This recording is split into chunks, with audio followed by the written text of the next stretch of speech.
তো এই হচ্ছে সেই তোমাদের বলেছিলাম যে আমরা একটা জুয়েলার্স থেকে জিনিসপত্র কিনতাম এবং ওনার ব্যবহারটা ভীষণই খারাপ হয়ে গেছে। উনি প্রথমে মানুষ ধরার জন্য রূপোগুলো বাকি দিয়ে দিয়েছিল জোর করে, ঠিক আছে। তো এখন মানে কি বলবো, টাকা শোধ করে দেওয়া হচ্ছে, তাও দেখছি ওনার খুব সমস্যা। তো ভিডিওটা উনিও দেখে, সেই জন্য আমি এখানে করছি, ঠিক আছে।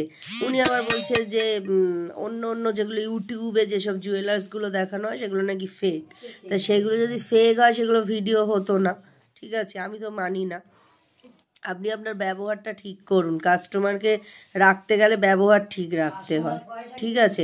আপনাকে তো মানে কি বলবো, ঠিক মতো তো দিয়ে দেওয়া হচ্ছে পেমেন্টগুলো, আর যেগুলো বাকি আছে সেগুলো দিয়ে দেওয়া হবে। আপনি নিজেই বললেন বাকি নিজে থেকে দিলেন, দিয়ে এখন ইনসাল্ট করা বার্তা কথা বলছেন, এগুলো তো ঠিক নয় না। সেই উদ্দেশ্যে, আপনার উদ্দেশ্যেই বলছি। তো আপনি অন্যকে জাজ করার আগে নিজে একটু নিজেকে জাজ করুন, অন্যকে শেখাতে আসবেন না। আমি ওনার উদ্দেশ্যেই বললাম, ঠিক আছে। ওনার সাথে আমাদের কোনো ঝগড়া নেই, ঝামেলা নেই। উনি হঠাৎ মা একটা কি বাকি চেয়েছে, উনি বলছে না না, মানে উনি এতটাই সন্দেহ হয়ে গেছে ওনার যে আমরা টাকা পয়সা হয়তো দেব না, ঠিক আছে। আপনার নেক্সট টাইম মনে হলে আমরা কিছু নেব না, দরকার নেই, আপনার টাকাটা শোধ করে দেবে, ব্যাস হয়ে যাবে। এরপর আর নেব না। আরও জুয়েলার্স আছে, আরও দোকান আছে, অন্য জায়গা দিয়ে নেব, কি আছে, দোকানের তো আর অভাব নেই, তাই না। আর আপনার সাথে আমি কোনো খারাপ ভাষায় কথা বলছি না, একটু নিজেকেও জাজ করতে শিখুন।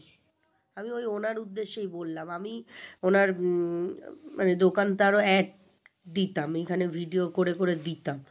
তো উনি দেখলাম ভালো ব্যবহারটা করছি, সেটা ভালো লাগছে না, তো দরকার নেই, ঠিক আছে।